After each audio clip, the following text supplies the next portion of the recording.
nggih. Sakit perut.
Assalamualaikum warahmatullahi wabarakatuh. Waalaikumsalam warahmatullahi wabarakatuh. Bismillah, alhamdulillah, wassalatu wassalamu ala rasulillah Muhammadin bin Abdullah wa ala alihi wa sahbihi wa mawala wa la hawla wa la quwwata illa billah amma ba'da. Para bapak, para ibu, para jamaah Masjid As-Sakinah yang mudah-mudahan senantiasa mendapatkan rahmat dan barokah. Amin ya rabbal alamin. Marilah kita bersyukur kepada Allah dengan ucapan alhamdulillahirabbil alamin. Allah memberikan kesehatan kepada kita. Allah memberikan kesempatan kepada kita.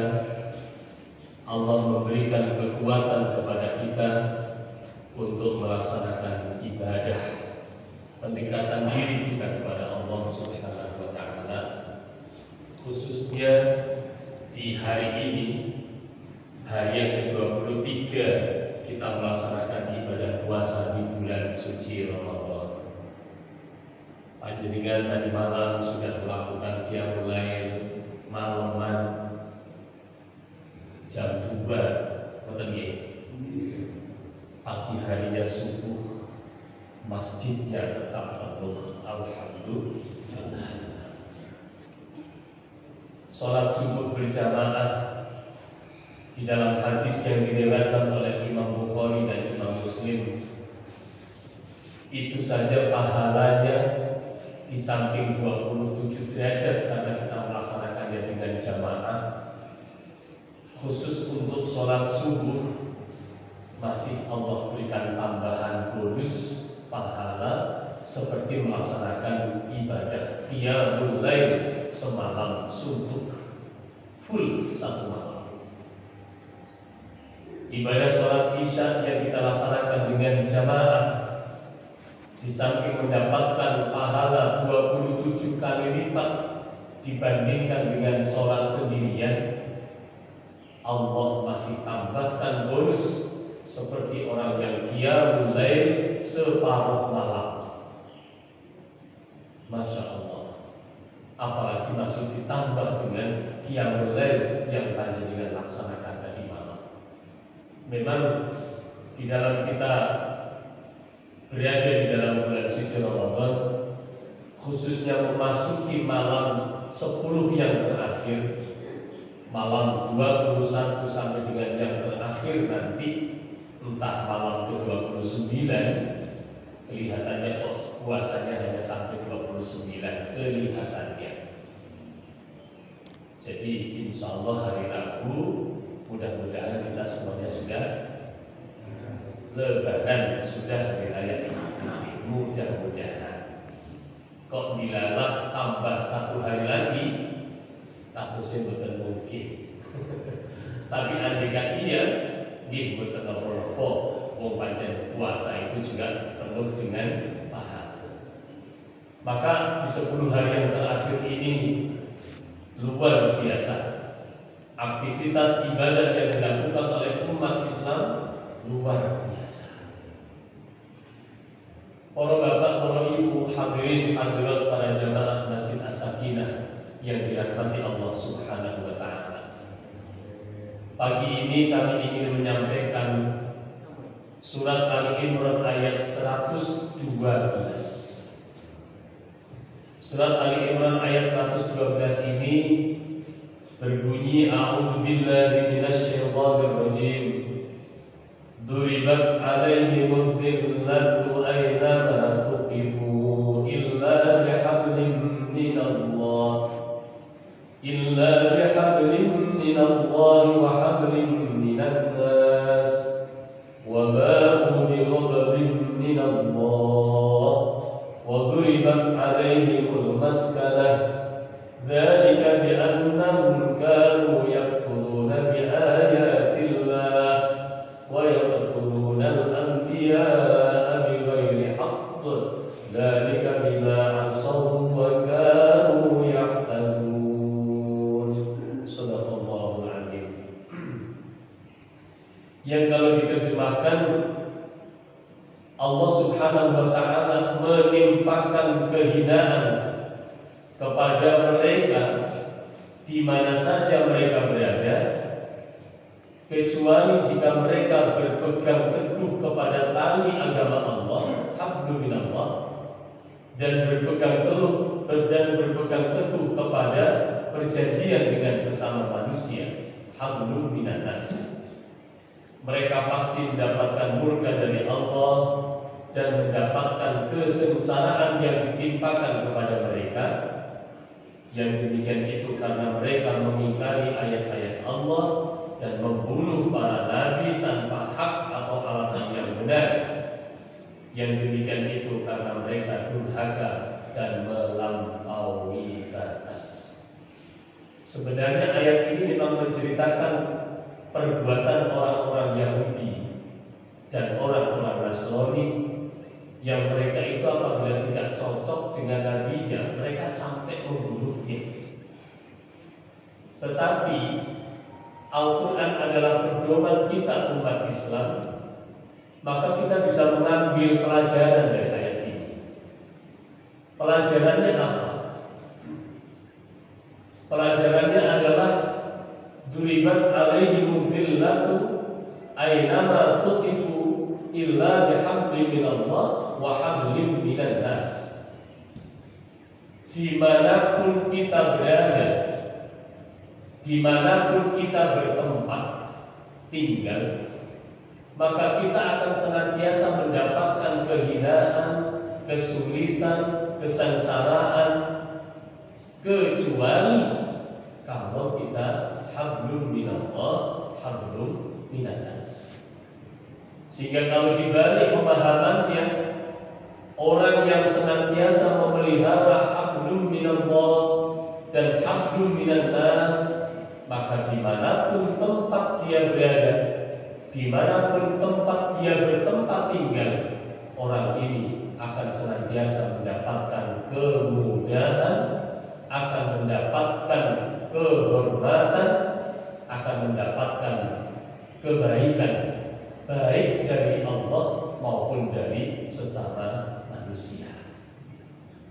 Hadirin, hadirat, Bapak dan Ibu para jamaah Masjid As-Sakinah yang dirahmati Allah Subhanahu wa taala. Dari ayat ini, kalau kita ingin mendapatkan kemudahan, kalau kita ingin mendapatkan kelayakan, maka hablum minallah dan hablum minannas menjadi dua hal yang tidak bisa kita tinggalkan, tidak boleh kita abaikan. Hablum minallah, berbuat baik kepada Allah. Hablum minannas, berbuat baik kepada sesama manusia. Istilah hablum minallah dan hablum minannas ini insya Allah sudah sangat familiar untuk kita semuanya. Tinggal mari kita mencoba ngoncei atau mencoba memahami lebih jauh seperti apa hablum minallah dan seperti apa hablum minannas itu. Hablum minallah ini adalah ibadah yang kita lakukan kepada Allah. Allah Subhanahu wa ta'ala sebagai zat yang menciptakan kita, menciptakan manusia, menciptakan makhluk selain manusia, khusus untuk manusia dan jin, Allah Subhanahu wa ta'ala memfirmankan, memerintahkan agar kita beribadah kepada Allah Subhanahu wa ta'ala. Al-Quran menyatakan wa ma khalaqtul jinna wal insa illa liya'budun, dan tidaklah aku ciptakan jin dan manusia kecuali agar jin dan manusia itu mengabdi kepadaku, menyembah kepadaku. Oleh karena itu kita sebagai manusia disuruh untuk beribadah kepada Allah dalam rangka menjalin tali, menjalin ikatan dengan Allah. Hablum minallah, ibadah yang Allah perintahkan kepada kita itu ada ibadah yang wajib, yaitu sholat 5 waktu, puasa di bulan suci Ramadan yang saat ini kita laksanakan bersama. Kemudian ada juga zakat, termasuk zakat fitrah yang sebentar lagi akan kita keluarkan di akhir bulan Ramadan. Melaksanakan ibadah haji itu adalah hal-hal pokok sehingga masuk di dalam rukun Islam. Para bapak dan ibu, para jamaah sekalian, terkait dengan ibadah sholat sudah maklum bersama. Kita melaksanakannya setiap hari 5 waktu, yaitu sholat zuhur, asar, maghrib, isya, dan subuh. Dalam kondisi apapun, apakah kita repot, apakah kita longgar, apakah kita sehat, apakah kita sakit, asalkan masih ada nyawa di dalam tubuh kita, Allah Subhanahu wa ta'ala memerintahkan kita untuk senantiasa melaksanakan ibadah sholat ini. Sholat ini satu-satunya ibadah yang tidak bisa ditinggalkan dalam keadaan apapun.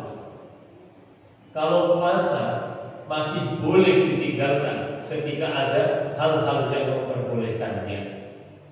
Misalnya sudah dalam keadaan sakit keras, boleh tidak puasa. Misalnya dalam keadaan sudah sangat tua, sudah tidak mampu, boleh tidak berpuasa. Atau mampu tetapi sedang melakukan perjalanan, boleh tidak puasa tetapi harus mengganti di lain hari. Ini ibadah yang wajib tetapi masih ada kebolehan-kebolehan meninggalkannya kalau memang ada hal-hal yang memperbolehkannya. Ibadah zakat juga demikian. Ibadah zakat ini hanya diperuntukkan bagi yang mampu, yang hartanya mencapai ukuran dalam 1 tahun.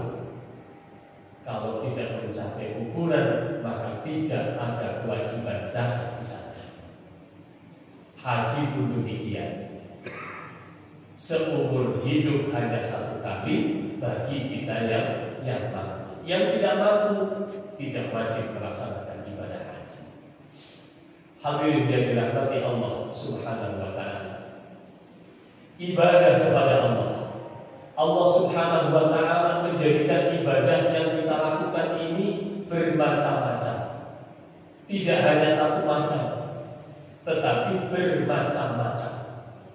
Maka ada sholat, ada puasa, ada zakat, ada haji yang wajib-wajib. Kemudian ada juga yang sunnah-sunnah, infak, sedekah, silaturahim, dan lain sebagainya. Dalam rangka apa? Dalam rangka kita tidak hanya menggunakan satu model ibadah saja, tetapi kita bisa melaksanakan banyak ibadah. Andaikan diibaratkan seperti orang makan, itu kita makan dengan menu yang bervariasi. Boten namung pecel, boten namung tumpang, senajan toh rawon iku eco, gitu. Senajan toh rawon iku eco, nanging nek saben dinten rawon, enjing rawon, siang rawon, sonten rawon, benjing malih, enjinge rawon, siange rawon, sontene rawon. Besoknya lagi ya begitu juga. Tentu kita akan merasa bosan.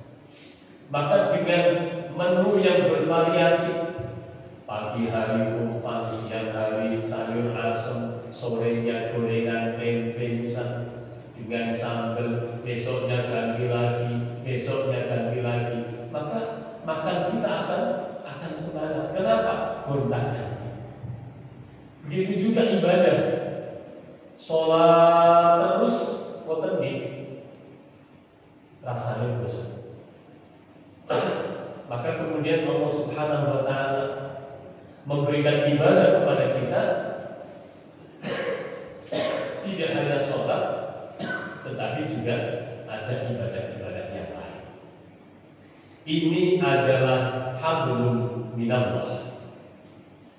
Yang kedua, hablum minan nas. Hubungan baik antara sesama manusia. Hubungan baik kita dengan istri, hubungan baik kita dengan anak di dalam satu keluarga. Kemudian keluar dengan tetangga kita yang paling dekat, di kanan kiri, di depan dan di belakang. Ini juga diperintahkan oleh Rasulullah Muhammad SAW. Sampai-sampai misalnya kita membuat masakan ayam opor misalnya, itu kan ketika kita memasak opor, aroma opornya, bau opornya ketika pas dimasak itu kan keluar. Tetangga kita pasti mencium bau enaknya. Sampai-sampai Rasulullah jauh, kalau seperti itu coba tetangga juga dikirimi, dibagi. Dalam rangka apa? Ojo mung didumi ambune tok, tapi dumono rasane. Ini semuanya adalah dalam rangka untuk memperbaiki atau berbuat baik, memperbaiki tetangga, berhubungan baik dengan tetangga. Termasuk hubungan baik kita setelah tetangga dekat, kemudian tetangga yang jauh, teman, saudara, dan lain sebagainya. Bapak dan Ibu, hadirin hadirat sekalian, para jamaah Masjid As-Sakinah yang dirahmati oleh Allah Subhanahu wa taala. Hablum minallah dan hablum minan nas ini diharapkan seimbang. Jangan sampai jomplang. Ada orang yang hablum minallahnya baik, tetapi hablum minan nasnya tidak. ngopeni ibadah tok dumateng Allah Subhanahu wa taala, sregep salate, sregep jamaah, sregep ngajine, sregep ibadah-ibadah yang lain, tetapi hablum minan nasnya boten diopeni, dengan tetangganya tidak baik, dengan keluarganya tidak baik, kalau bicara mungkin nyelekit, tetapi hanya baik hablum minallahnya, tetapi hablum minan nasnya tidak baik. Ngeten iki boten sah, tidak baik. Atau sebaliknya, ada orang yang hablum minan nasnya baik, tetapi hablum minallahnya tidak baik. Boten diomeni. Kalau dengan tetangga luar biasa apike, sopane, ngendikane sopan, nyenenge, ada kegiatan warga selalu berpartisipasi. Intinya dengan sesama manusia, dengan sesama tetangga, tidak pernah menyakiti hatinya, selalu menolongnya. Tetapi hablum minallahnya, ibadah dia dengan Allah boten diopeni. Wancine sholat boten sholat, wancine poso Ramadan boten poso, wancine zakat padahal beliau mampu tidak zakat, mestinya haji boten haji. Ngeten niki hablum minan nasnya baik, tetapi hablum minallahnya tidak baik. Ngeten niki boten salah, tidak baik. Oleh karena itu, yang diharapkan adalah hablum minallahnya baik, hablum minan nasnya juga baik, seimbang.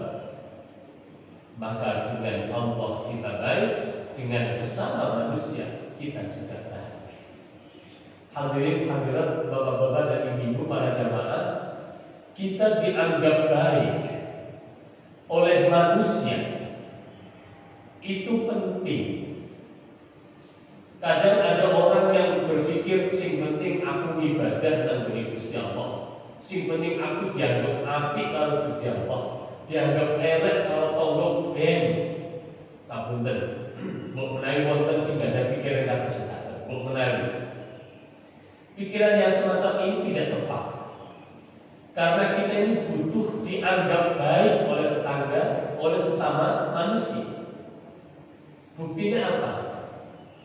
Buktinya adalah apabila ada seseorang di antara kita yang meninggal dunia, kalau sudah selesai disolati lalu siap untuk diberangkatkan, ada upacara pemberangkatan, maka orang yang memberikan sambutan upacara pemberangkatan itu akan minta persaksian kepada orang-orang yang hadir. Bapak dan Ibu, para pentakziah sekalian, kula nyuwun persaksian dumateng panjenengan sedaya. Almarhum Bapak A menika tiyang sae napa sae? Jawab. Almarhum Bapak A niki tiyang awon napa tiyang sae? Sae. Almarhum Bapak A menika tiyang sae napa tiyang awon? Jawabane pangga sae. Terus kita selalu dimintakan persaksian. Almarhum jenazah dimintakan persaksian oleh orang-orang yang hadir, dimintakan persaksian bahwa yang bersangkutan itu baik. Setelah dijawab saya, kemudian Pak Modin atau yang menyambut itu akan meneruskan ucapannya alhamdulillahirabbil alamin. Persaksian panjenengan disaksikan oleh para malaikat dan juga oleh Allah Subhanahu wa taala. Mudah-mudahan menjadikan almarhum A anggenipun sowan dumateng Allah, dipun paringi jembar pada kuburane, dipun paringi nikmat wonten kubure, dipun paringi swarga, dipun ngapunten dosa-dosane. Allahumma amin. Jadi ini persaksian baik yang disaksikan oleh para tetangga, oleh para saudara, oleh sesama manusia. Oleh karena itu para bapak dan ibu hadirin sekalian, orang yang baik kepada Allah, hablum minallah. Orang yang baik kepada sesama manusia, hablum minannas. Maka orang yang seperti inilah yang di dunianya, di tempat manapun dia berada, dia senantiasa akan disaksikan sebagai orang yang baik. Karena disaksikan sebagai orang yang baik, maka dia akan senantiasa mendapatkan tempat di hati masyarakatnya. Kalau yang terjadi sebaliknya, boten karuan tingkah lakune, mau wakal, wawon, boten karuan. Saking gregetane kadang orang-orang desa itu sampai mengusirnya. Kenapa? Karena merasa terganggu dengan perbuatannya. Kan harus berkata, senajan saat kita terus boten sing boten iki. Kenapa? Wis kono-kono urusane urusane cilik-cilik. Tetapi kalau dulu ketika memang dia melakukan perbuatan yang mengganggu ketentraman masyarakat, kalau sudah diingatkan tidak bisa, biasanya orang ini akan terusir dari tempatnya.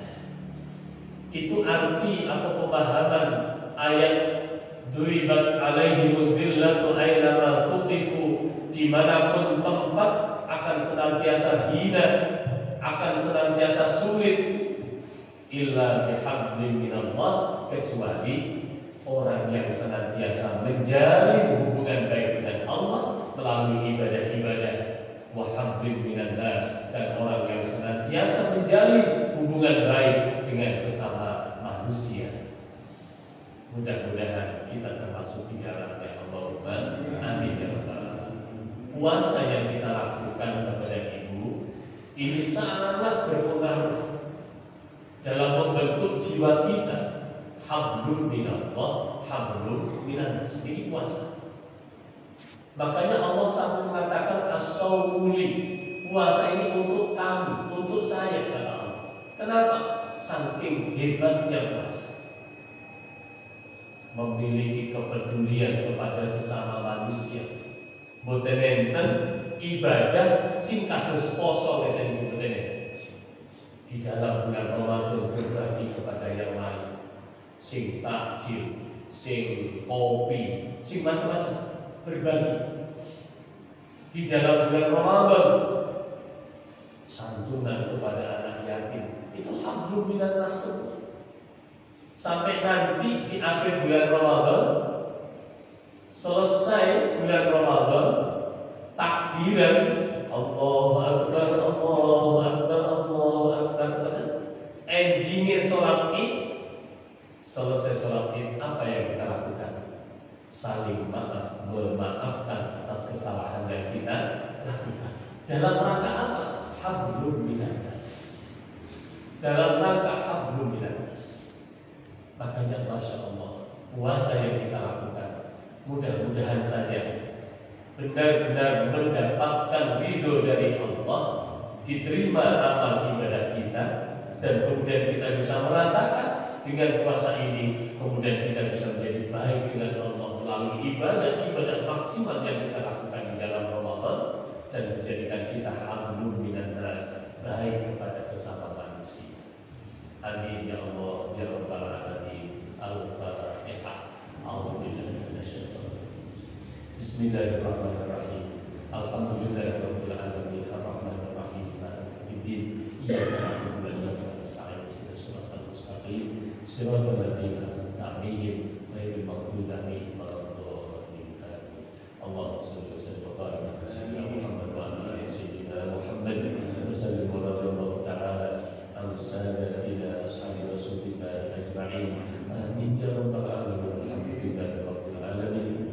Hamdan syakirin hamdan yuwafi ni'amah wa yukafi mazidah. Ya Allah ya rabbana lakal hamdu kama yanbaghi li jalali wajhikal karim wa 'azimi sultanik. Allahumma anfa'na bima 'allamtana wa 'allimna ma yanfa'una wa zidna 'ilman nafi'an wa barakan fid din wad dunya wal akhirah.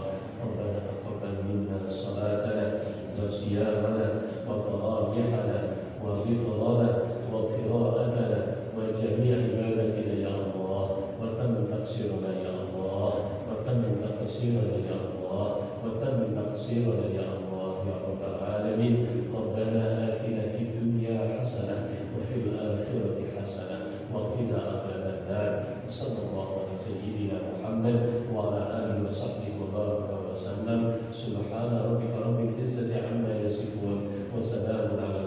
mursalin walhamdulillahi rabbil alamin.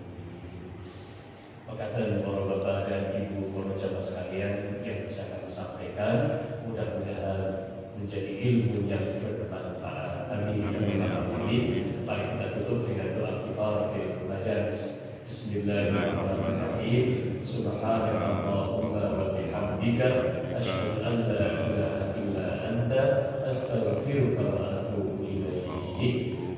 Assalamualaikum warahmatullahi wabarakatuh. Waalaikumsalam.